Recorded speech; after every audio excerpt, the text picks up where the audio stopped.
हजरत हम्मास से किसी ने कहा, हजरत आप नमाज कैसे पढ़ते हो? हजरत हम्मास से किसी ने क्या कहा, आप नमाज कैसे पढ़ते हो? उन्होंने कहा कि जब आजान होती है ना तो मैं सबसे पहले वजू करता हूं। अब सुनिएगा सारे बड़े गौर से, फिर मैं भी अपना मुहासबा कर लूं, आप भी कर लें, फिर मेरी गुफ्तगू खत्म। कहते जब आजान होती है ना, मैं जाकर के करता हूं वजू। वजू करने के बाद मैंने जिस जगह पर नमाज पढ़नी है ना, वहां पर आकर मैं इत्मीनान से बैठ जाता हूं। कब तक बैठता हूं? बोला उस वक्त तक बैठा रहता हूं जब तक मेरे सारे आज़ा मुतमईन हो जाए।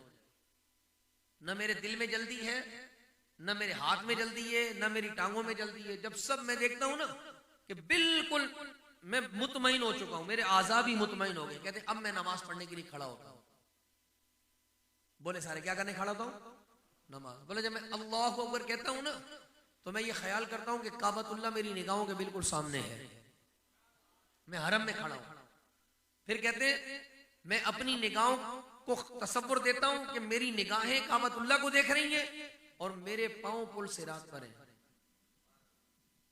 मेरे पांव पुल सिरात पर हैं। मेरी सीधी जानिब जन्नत है और मेरी उल्टी जानिब दोज़ख है। मौत का फरिश्ता मेरे पीछे खड़ा है। और फिर क्या कहते हैं? कहते हैं मैं ये गुमान करता हूं ये मेरी आखिरी नमाज है, दोबारा नमाज पढ़ने का मौका नहीं मिलेगा, यही नमाज है आखिरी। कहते फिर बड़े तवाज़ो के साथ रुकू करता हूं, बड़े खुशू के साथ सजदे करता हूं। और कहा कि फिर इत्मीनान से सीधा पांव बिछाकर उस पर बैठता हूं, अपना उल्टा पांव खड़ा कर देता हूं और सारे मामलात इखलास से करता हूं। मगर फिर भी ये यकीन नहीं है कि पता नहीं मेरी नमाज कबूल होती है या नहीं। मेरी बात समझ रहे, मेरा पैगाम समझ रहे? आप देख ले उनका और मेरा, आपका अमल, हमारी नमाज उनकी नमाज में क्या फर्क है। मैं फिर ये कहूंगा, जैसे मैंने आपको क्या कहा कि हम साहबा जैसी मोहब्बत नहीं कर सकते मगर हम उन जैसी कोशिश कर सकते हैं। ऐसे ही अगर हमारे अकाबरीन जो अमल करके गए ना, हम उन जैसा अमल तो नहीं कर सकेंगे मगर कोशिश कर सकते हैं। अब आप अंदाजा लगा लें, मैं अंदाजा लगा लूं, मैं अगर मस्जिद का इमाम भी हूं, आप बता दे, मैं बता देता हूं कि हमारी आपकी नमाजें इस लेवल की हैं।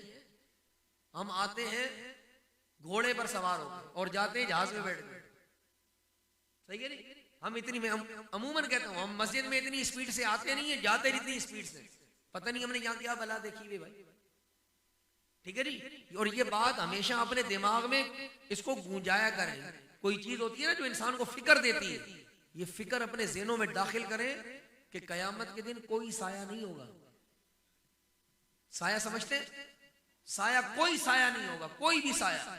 कि आज थोड़ी सी जो है ना मतलब धूप पड़ती है तो हम एसी का बटन बढ़ा करके घर में मुतमईन होते हैं, या अगर एसी का बटन नहीं मिलता तो किसी दरख्त के नीचे चले जाते हैं, कोई बिल्डिंग का साया उसके नीचे आ जाते हैं, ठीक है नहीं?